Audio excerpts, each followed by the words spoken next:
Leading Franco PERLINI, then the big Kamaz trucks, 3rd, 4th and 5th on home ground. And then that happened. 158, Jean-Pierre Strugo,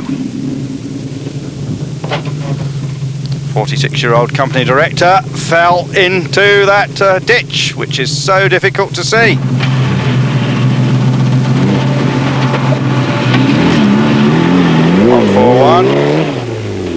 Tino is 3 times a grandmother, we're told. Well, we've seen this car a few times before. Etienne Smolvicki, must be a Polish name. And here's his teammate, and straight into the water hole. Well, there's the Spanish Range Rover, the father and son team, the Buddias.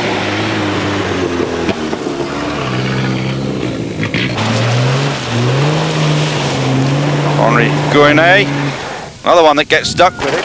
Romain Riviere making his crossing.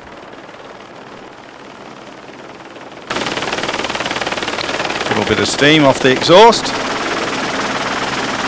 And here is the mighty PERLINI 105F fire tender, modified for raiding.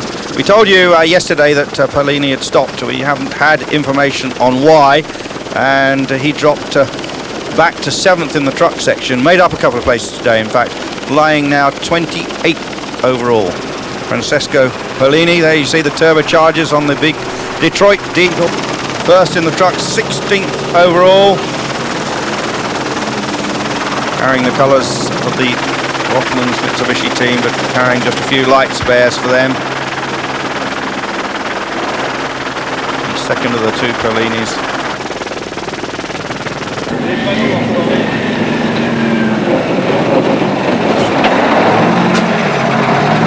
For celebrations, there is late night work going on under the Citroën bivouac. The mechanics there trying to bring their cars back onto the pace with the Mitsubishis for the 382-kilometre stage to Nové Uzen.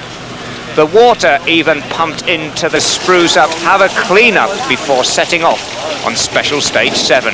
The 10th day, the rinse off before the temperatures rise and the riders start to leave. Number 6, Philippe Bermudez. Eric was 12th. Number 11, the father, the French gendarme and police motorcyclist, his son, a mechanic. There, Georges Ouda with the Team Bear Honda NX650. He left the grid 9th this morning, but he's in trouble already, losing his bearings. Only 2 tracks in this bleak camel grass desert.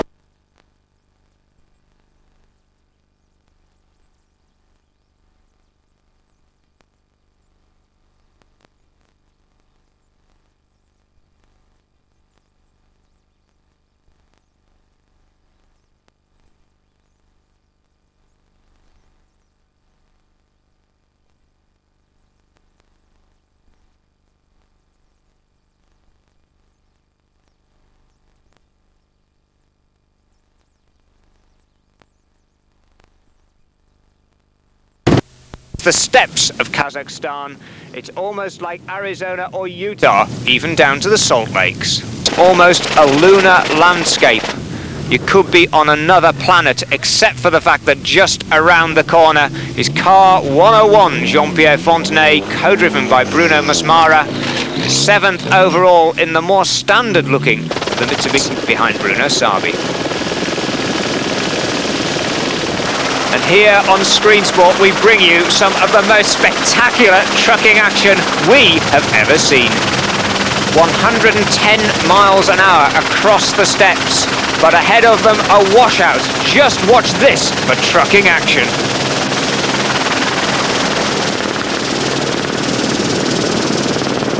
Desperately braking, it leaps, it flies through the air and narrowly misses a marker board. That marker board is solid stone. You can see Pagirov literally, but the fastest off the trucks, Jacques Hussat and Pascal Maimon and Daniel Bottaro leading the truck categories. He picks his way down from the plateau, inches to spare from a sheer drop on his left. Now he can relax, he can pour down the power. The big PERLINI with its Detroit diesel engine. engine accelerates down the mountainside. An amazing 17th overall at the start of the stage, up to 13th at the end of the day. There, the statistics on the Perlini 105F and 105S. The pure racing truck is the S-type. This, though, is the F, carrying freight for the Mitsubishi team. 550 horsepower, the big two-stroke Detroit diesel engine. This truck reaching speeds of over 100 miles an hour. Now we take another look at that Kamaz. It has survived that incident. It's still going strong. Let's take another look at that as the Kamaz hits the washout, leaps into the air, and the sign saying Kazakhstan welcomes careful drivers very nearly bites the dust. When you see them at that distance. But there, and of course more action from the West-East raid. Paris, Moscow, Beijing, NEC tomorrow. The long 8th special stage on the way to Nebit Dag in Turkmenistan. It's called the 8th wonder of the world. Join us to find out why. Till then, from Steve Slater, exhaust and no turbocharger boost for Hubert Auriol, so he is liable to run into trouble. High on the Dargo Plateau though, it's Pierre Lartigue from the top of there, over 3,000 feet up. That is because just look at the drop below them. The left-hand side of Lartigue's car, a sheer drop of over 1,000. Accelerates back up to rallying speed. Erwin Weber back on the pace, but the man to watch almost certainly though, providing some of the most spectacular action. Viktor Moskovskik crosses one of the wadis, the washed away stream areas in the more desert-like lower plateaus. Behind him, that's Fontenay's Mitsubishi struggling in the dust cloud to catch up.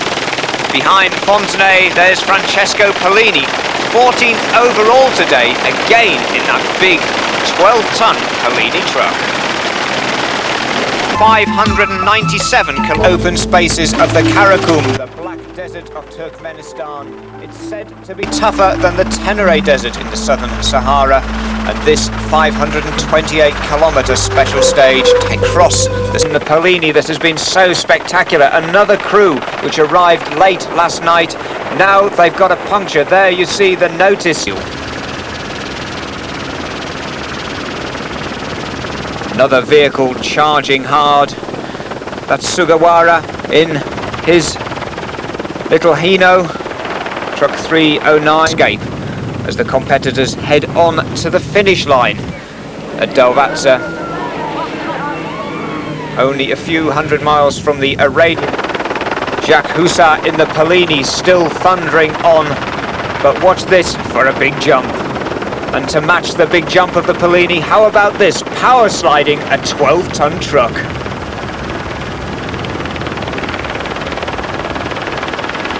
Ein Zusammenstoß mit einem der LKWs. Schwierig immer einzuschätzen, was hinter der nächsten Sanddüne kommt, bei diesen Geschwindigkeiten natürlich. Und hier Perlini. Und man kann sehen, wie auch hinten die Räder steuern. Sie stehen ein wenig. Jean Boucher in the V6 Tirano.